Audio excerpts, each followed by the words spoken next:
this film is so unique in the fact that half the movie Brian Wilson is played by you, and the other half he's played by John Cusack. Did you and John talk and strategize about how you were each going to play him so that the two characterizations would be in sync? So this was like when I told Bill, our director, you know, you want to hear me sing? And he's like, no. I was like, so should I meet John? Should we talk about it? He was like, no, I don't think so. Oh my God. I was like, what?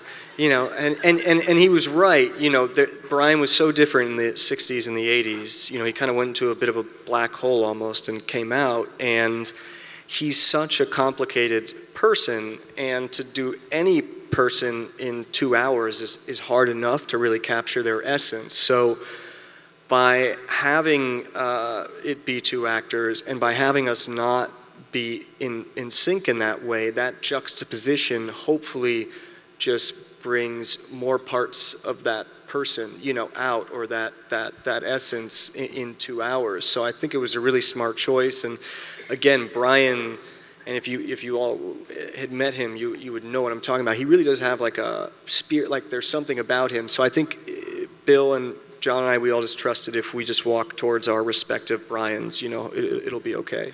And then finally, a couple months after the movie was released, the movie company Roadside Attractions put on an event at a club in LA where Brian Wilson performed a bunch of his songs, and you came on and did a song with him. What was going through your mind when they asked you to do that and when you were actually on stage doing it? Yeah, well, I've gotten to sing with Brian a couple times now. We also did some events for like some mental health organizations to sort of raise awareness, and that one was the first time really I had done it in public, and I was so nervous and so scared. And once we got through the first verse, like I let myself enjoy it, and it was so beautiful. And I knew, I was like, okay, if I ever get to do this again, just you gotta have fun right from the get-go, because it's such a lucky, you know, thing to get to do. But you know, singing one of his songs with him right next to you is it's an honor. But it was, you know, totally scary, but so fun. Wow. Well, it's been such a pleasure to watch you over the last 12 years, and you've topped yourself with Love and Mercy. So, Paul Dano, congratulations. Thanks.